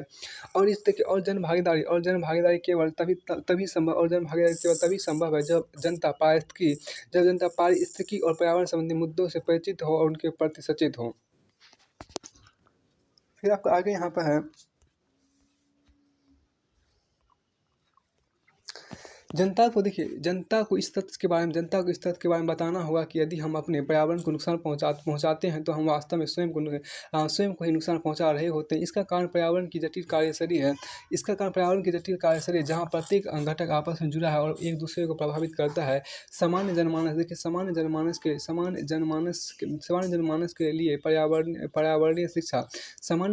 पर्यावरणीय शिक्षा इसलिए भी अधिक महत्वपूर्ण है क्योंकि कभी कभी पर्यावरण के दुष्प्रभाव एक निश्चित सीमा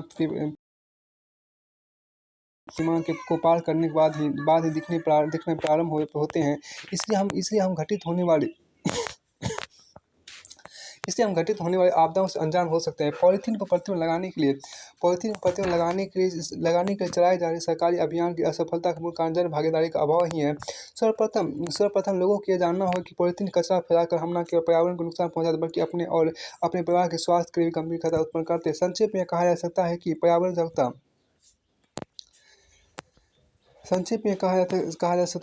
जागरूकता अति आवश्यक है क्योंकि पर्यावरण सभी के लिए है एवं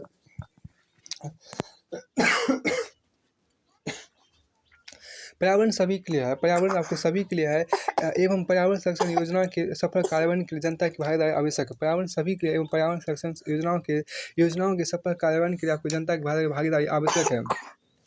तकनीकी रूप से विकासशील समाज में रहने के कारण हमारी जीवनशैली और व्यवहार स्व केंद्रित हो गए हैं। पृथ्वी उन्मुख दृष्टिकोण एवं आधुनिक समाज की मानसिकता को बदलने के लिए मूलभूत पर्यावरण शिक्षा की आवश्यकता आपको है। फिर आपको आगे यहाँ पर है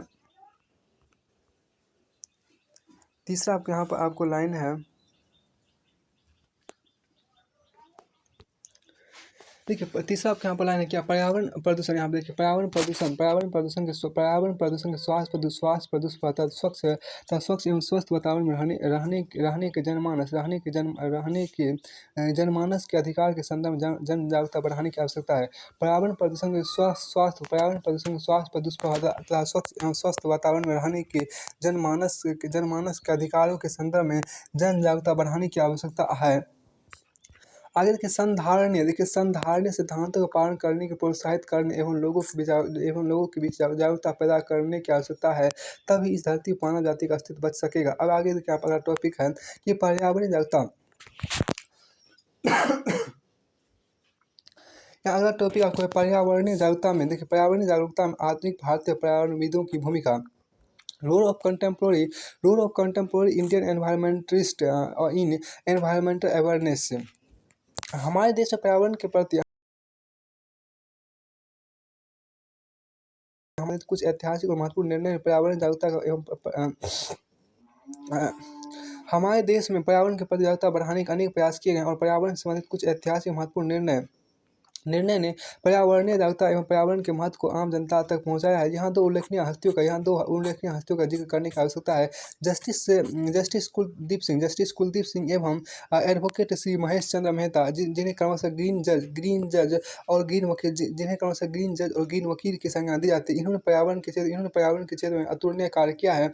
1991 माननीय सर्वोच्च न्यायालय ने सभी पाठ्यक्रमों को पर्यावरण उन्मुख बनाने के निर्देश जारी किए गए। वास्तव में यह निर्देश उन जनहित याचिका जनहित याचिका PIL के पक्ष में दिया गया, जिसे श्री महेश चंद्र मेहता ने दाखिल किया था, जिस पर सुनवाई करते हुए सर्वोच्च अदालत ने सभी नागरिकों के बीच पर्यावरण जागरूकता पैदा करने के लिए जनादेश दिया। इस निर्णय के आधार पर पर्यावरण अध्ययन को सभी छात्रों एवं सभी स्तरों के लिए एक अनिवार्य पाठ्यक्रम के रूप में सम्मिलित किया गया। वर्तमान समय में कुछ ऐसे पर्यावरणविद हैं जिन्होंने पर्यावरण सक्रियता के माध्यम से अपनी एक विशेष पहचान बना ली है, जैसे सुंदरलाल बहुगुणा, जो चिपको आंदोलन और टिहरी बचाओ आंदोलन के लिए जाने जाते हैं। श्रीमती मेघा पाटकर और सुश्री अरुंधति राय नर्मदा बचाओ आंदोलन के लिए प्रसिद्ध है। मैग्सेसे पुरस्कार विजेता राजेंद्र सिंह अपने जल संरक्षण प्रयासों के लिए और जादव पायेंग भारत के फॉरेस्ट मैन के नाम से जाने जाते हैं। जो वनों में आपको गैंडों, बाघ एवं हाथियों के संरक्षण से संबंधित है। एक और नाम आपको सलीम अली, जो एक प्रसिद्ध पक्षी विज्ञानी है, जो भारत भर में पक्षियों पर अपने काम को लेकर प्रसिद्ध हैं। वर्तमान भारत में दिवंगत प्रधानमंत्री श्रीमती इंदिरा गांधी ने पर्यावरण संरक्षण की अवधारणा को महत्वपूर्ण मानते हुए इसे भारतीय संविधान के मूल कर्तव्य की सूची में शामिल कराया। जबकि पूर्व पर्यावरण मंत्री श्रीमती मेनका गांधी ने वन जीव सुरक्षा के गंभीर कार्य किए। पर्यावरण पर पहली सिटीजन रिपोर्ट का प्रकाशन विज्ञान और पर्यावरण केंद्र CSE के संस्थापक श्री अनिल अग्रवाल द्वारा किया गया। इस CSE की वर्तमान महानिदेशक श्रीमती सुनीता नारायण भी पर्यावरण के क्षेत्र में कई महत्वपूर्ण भूमिका निभा रही है। इन प्रमुख व्यक्तियों के कार्यों के बावजूद भारत को अभी भी इससे बहुत कुछ हासिल करना बाकी है। यहाँ आपको देखिए पर्यावरण प्रबंधन जिसको बोलते हैं एनवायरमेंटल मैनेजमेंट, इसका आपके यहाँ पर कुछ देखिए एनवायरमेंटल मैनेजमेंट पर्यावरण प्रबंधन की आवश्यकता निम्नलिखित तथ्यों से उत्पन्न होती है। पर्यावरण या प्राकृतिक संसाधन सीमित है। पर्यावरण या प्राकृतिक संसाधन जो वो सीमित है। दूसरा देखिए आपको पर्यावरण एक समृद्ध जिसको अंग्रेजी में बोलते हैं क्लोज्ड प्रणाली, CLOS क्लोज्ड प्रणाली है। पर्यावरण एक प्राकृतिक उपहार है, इसलिए यह सार्वजनिक संपत्ति भी है। अब चौथा यहाँ आप देखिए क्या कि मानव जन कारणों से पर्यावरणीय गिरावट पारिस्थितिकी लचीलेपन की सीमाओं तक पहुंच चुकी है, जिसका समाधान भी सिर्फ मानव द्वारा ही किया जा सकता है। यहाँ कुछ व्यक्ति का नाम यहाँ पर दिया हुआ है। देखिए जस्टिस कुलदीप सिंह है, फिर महेश चंद्र मेहता है, सुंदरलाल बहुगुणा है, ये आपको राजेंद्र सिंह हो गया, ये आपको जादव पायेंग हो गया, आपको जादव पायेंग हो गया। फिर आपको आगे यहाँ पर है देखिए पर्यावरण प्रबंधन में आपको निम्नलिखित बाधाएं हैं, जिसमें पहले आपको वैश्वीकरण, मुक्त बाजार अर्थव्यवस्था, विश्व व्यापार संगठन के विनियमन और विकसित देशों द्वारा ऐतिहासिक पर्यावरण दोहन की जिम्मेदारी से मुंह मोड़ना। दूसरा देखो विकासशील देशों में गरीबी, पिछड़ापन एवं निरक्षरता। तीसरा विकासशील और अविकसित देशों में मानव आबादी की तीव्र वृद्धि। चौथा देखिए आपको औद्योगिकरण और शहरीकरण की तीव्र और अपरिवर्तनीय दर, जिसके परिणाम स्वरूप प्राकृतिक संसाधनों के दोहन में तीव्र वृद्धि। पांचवा को सामाजिक मूल्य एवं दृष्टिकोण में तेजी से बदलाव के चलते प्रयोग करो और फेंको, यूज एंड थ्रो संस्कृति को बढ़ाना। सामाजिक मूल्य एवं दृष्टिकोण में तेजी से बदलाव के चलते प्रयोग और करो और फेंको, यूज एंड थ्रो संस्कृति को बढ़ाना। छठा खराब प्रशासन, सातवां को पर्यावरण कानूनों और विनियमों को लागू करने में सीमाएं। आपको आठवां यहाँ पर क्या सांस्कृतिक एवं धार्मिक रुकावटें यहाँ पर देखिए। अब आपको देखिए पर्यावरण प्रबंधन के दृष्टिकोण, आप आगे देखिए पर्यावरण प्रबंधन के दृष्टिकोण यहाँ पर देखिए। इसमें प्रबंधन की दो मुख्य दृष्टिकोण शामिल है। देखिए आपको आदेश, पहला आपको क्या आदेश और नियंत्रण दृष्टिकोण या शीर्ष से निम्न दृष्टिकोण, जिसमें सरकार द्वारा नियंत्रण एवं सभी आदेश पर आधारित दृष्टिकोण शामिल है। दूसरा आपको यहाँ पर सहभागिता दृष्टिकोण, विकेंद्रीकृत स्थानीय समुदाय की सहायता से नागरिक समाज, सरकार के साथ NGO की भागीदारी, जैसा कि पश्चिमी घाट विशेषज्ञ समिति द्वारा सुझाया गया है। आपको आगे देखिए पारिस्थितिकी, आपके आगे यहाँ पर आपको क्या है पारिस्थितिकी दृष्टिकोण देखिए, इकोलॉजिकल अप्रोच यहाँ देखिए, पारिस्थितिकी दृष्टिकोण इकोलॉजिकल अप्रोच यहाँ देखिए।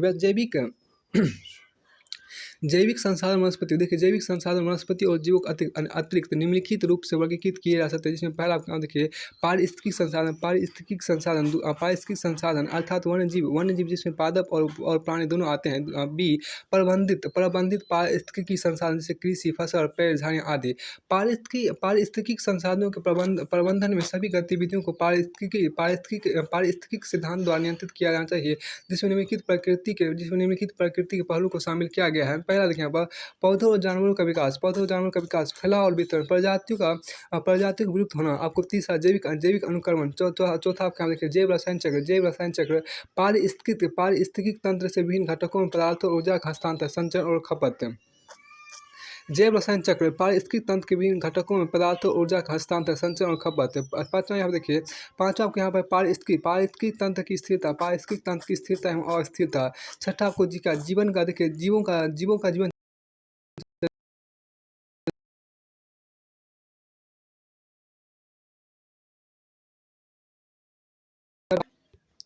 फिर आपको आगे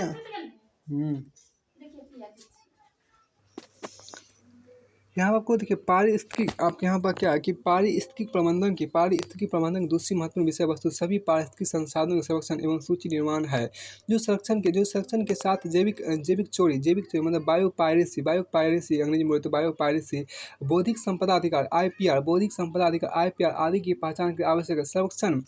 सर्वेक्षण पारिस्थितिक संसाधनों के मूल्यांकन के बाद किया जाता है, जो पर्यावरण प्रबंधन की प्राथमिकता और विधियों का निर्धारण करने में सहायक होता है। अंततः वास्तविक उपायों में परिरक्षण और संरक्षण शामिल है। परिरक्षण से तात्पर्य जंतु एवं पादपों की दुर्लभ एवं विलुप्त प्राय प्रजातियों को सुरक्षित क्षेत्र में स्थान विशेष पर रखना है, ताकि उनकी आबादी एक युक्ततम स्तर को प्राप्त कर पाए। संरक्षण के क्रम में अन्य कार्यों के लिए इन संसाधनों का उपयोग पूरी तरह वर्जित किया जाता है। जबकि दूसरी ओर संरक्षण एक ऐसी प्रक्रिया है जिसका उद्देश्य उचित उपयोग और संसाधनों का इस प्रकार प्रबंधन करना है कि पारिस्थितिकी स्थिरता उनकी मात्रा और गुणवत्ता में साम बना रहे, साथ ही इसे धारणीय विकास, धारणीय पर्यावरण तथा धारणीय उपयोगिता को भी सुनिश्चित करना चाहिए। और ये पारिस्थितिकी संसाधनों के संरक्षण को निम्न प्रकार संबोधित किया जा सकता है, जिसमें पहला यहाँ पर प्रजातियों के संरक्षण, प्रजातियों के परिरक्षण के माध्यम से, यथा गिर में शेर। फिर आपको यहाँ पर है कि सामुदायिक संरक्षण पौधों एवं जीवों की कई प्रजातियों को एक साथ संरक्षित किया जाता है, जैसे भरतपुर पक्षी अभ्यारण्य प्रवासी पक्षियों को एक आदर्श निवास स्थल प्रदान करता है। तीसरा आपको यहाँ पर देखिए आवास संरक्षण। तीसरा आपके यहाँ पर है कि आवास संरक्षण, जिसको बोलते हैं यह बड़े पैमाने पर संरक्षण से संबंधित है, जहाँ विविध जीव पारिस्थितिक संसाधन एवं विविध पारिस्थितिक प्रणालियों का समग्रता से संरक्षण किया जाता है।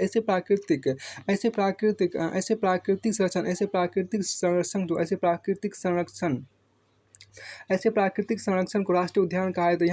यहाँ मानव हस्तक्षेप पूरी तरह निषिद्ध होता है।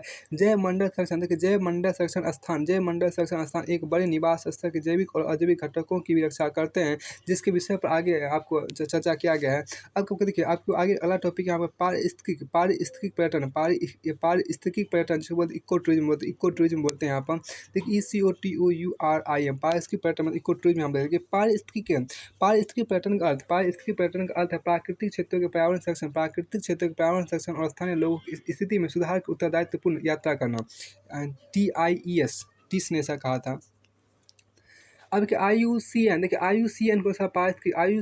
अनुसार पारिस्थितिक पर्यटन का अर्थ है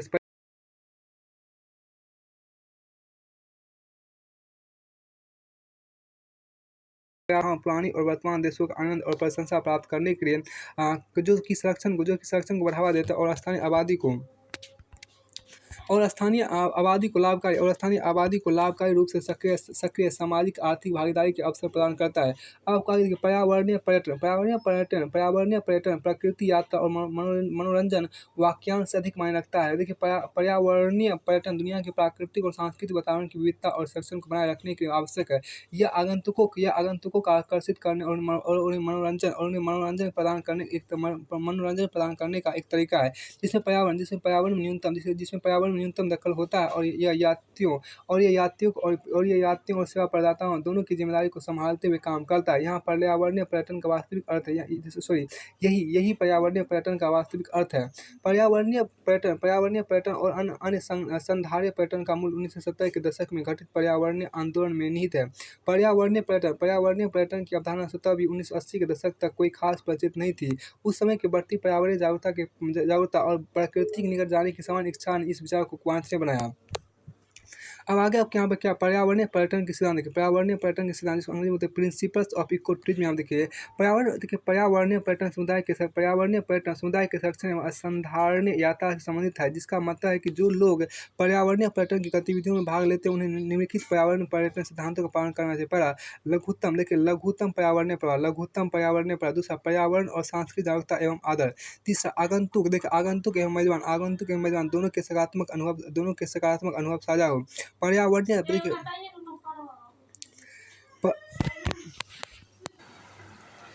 कि अब पर्यावरण और सांस्कृतिक जागरूकता एवं आदर। आगंतुक एवं मेजबान दोनों के सकारात्मक अनुभव साझा हो। पर्यावरणीय संरक्षण के वित्त प्रबंधन हो। स्थानीय लोगों का सशक्तिकरण हो और उन्हें वित्तीय लाभ प्राप्त हो। अंतर्राष्ट्रीय मानव अधिकार और श्रम समझौते का सम्मान करना। अंतर्राष्ट्रीय मानव अधिकार और श्रम समझौते का सम्मान करना। मेजबान देशों के पर्यावरण, राजनीतिक और सामाजिक वातावरण के प्रति संवेदनशीलता बढ़ाना। मेजबान देशों के पर्यावरण, राजनीतिक और सामाजिक वातावरण के प्रति संवेदनशीलता बढ़ाना। आपको आगे यहाँ देखिए, आगे आपके यहाँ पर है क्या कि पर्यावरणीय पर्यटन के लाभ देखिए। यहाँ पर पर्यावरणीय पर्यटन यहाँ लाभ देखिए। पर्यावरणीय पर्यटन के लाभ देखिए यहाँ पर कि पर्यावरणीय पर्यटन के लाभ, एडवांटेज ऑफ इको टूरिज्म यहाँ देखिए। पर्यावरणीय पर्यटन के लाभ यहाँ देखिए। एडवांटेज ऑफ इको टूरिज्म देखिए। पर्यावरणीय पर्यटन उद्योग के तेजी से पर्यावरणीय पर्यटन जो आपको पर्यटन उद्योग को तेजी से बढ़ते क्षेत्रों में से एक है। क्योंकि यहाँ पर आपको आगे है कि देखिए दूसरा ये रोजगार और विदेशी मुद्रा कमाने में मदद करता है। तीसरा आपके यहाँ पर है, तीसरा पॉइंट आपके यहाँ पर्यावरणीय पर्यटन लुप्तप्राय प्रजातियों, नाजुक पारिस्थितिकी स्थितियों के संरक्षण उपायों एवं जागरूकता के प्रसार में सहायक है। चौथा यहाँ देखिए, पर्यावरणीय पर्यटन किसी क्षेत्र विशेष के प्रति सरकारी नीतियों एवं वित्त और उनके बेहतर विनियमन को आकर्षित करता है। आपको देखिए पर्यावरणीय पर्यटन की आवश्यकता देखिए। क्रिटिसिज्म ऑफ इको टूरिज्म यहाँ देखिए। पहला, पर्यावरणीय पर्यटन शब्द की कोई निश्चित परिभाषा नहीं, इसलिए यह जानना मुश्किल है कि कौन सी यात्रा वास्तव में पर्यावरणीय पर्यटन की सीमा में आती है और कौन सी नहीं आती है। इसके अलावा प्रकृति, जैव एवं हरित पर्यटन जैव एवं हरित पर्यटन अक्सर पर्यावरण पर्यटन की ही समझे जाते हैं, जिनके लक्षण समेत अंतर्राष्ट्रीय पर्यावरण पर्यटन समिति द्वारा परिभाषित सिद्धांतों से नहीं मिलते हैं। दूसरा, आज का धारणीय प्रकृति और पर्यावरणीय पर्यटन योजनाओं का स्थान वाणिज्यिक पर्यटन योजनाएं ने ले लिया। आज का धारणीय प्रकृति और पर्यावरणीय पर्यटन योजनाओं का स्थान वाणिज्यिक पर्यटन योजनाओं ने ले लिया है, जो केवल लाभ के उद्देश्य से चलाई जाती है। अब तीसरा देखिए, यदि पर्यावरणीय पर्यटन समुचित रूप से प्रबंधित नहीं हो तो यह संसाधनों के विनाश का भी एक कारण बन सकता है। अब हमको चौथा आपको है, अधिकांशतः पाया गया कि पर्यावरणीय पर्यटन का लाभ स्थानीय समुदाय के स्थान में बाहरी निवेशकों, होटल और पर्यटन ऑपरेटरों को मिलता है। आपको पाँचवां देखिए, स्थानीय जीवन और संयुक्त संस्कृति अशुद्धता का कारण बन जाती है। छठा आपके यहाँ क्या, पारिस्थितिक रूप से नाजुक क्षेत्रों में भीड़-भाड़ एवं भारी यातायात स्थानीय वनस्पति, जीव और भौतिक वातावरण पर प्रतिकूल प्रभाव डालता है, जैसे लेह लद्दाख, लाहौर एवं स्पीति आदि। सातवां, पर्यटन वृद्धि के परिणामस्वरूप शहरीकरण वृद्धि के साथ साथ अक्षुण्ण भूमि अतिक्रमण का शिकार हो रही है। पर्यटन वृद्धि के परिणामस्वरूप शहरीकरण में वृद्धि के साथ अक्षुण्ण भूमि भी एक बार छठा पॉइंट को फिर से हम देखते हैं। पारिस्थितिक रूप से नाजुक क्षेत्रों में भीड़-भाड़ एवं भारी यातायात स्थानीय वनस्पति, जीव और भौतिक वातावरण पर प्रतिकूल प्रभाव डालता है, जैसे लेह लद्दाख, लाहौर एवं स्पीति आदि। फिर से एक बार पर्यावरणीय पर्यटन के सिद्धांत प्रिंसिपल को पढ़ते हैं। देखिए, पर्यावरणीय पर्यटन समुदाय के संरक्षण एवं संधारणीय यात्रा संबंधित है। पर्यावरणीय पर्यटन समुदाय के संरक्षण एवं संधारणीय यात्रा संबंधित है, जिसका मतलब है कि जो लोग पर्यावरणीय पर्यटन की गतिविधियों में भाग लेते हैं उन्हें निम्नलिखित पर्यावरणीय पर्यटन सिद्धांतों का पालन करना चाहिए। पहला, लघुत्तम पर्यावरणीय प्रभाव। दूसरा, पर्यावरण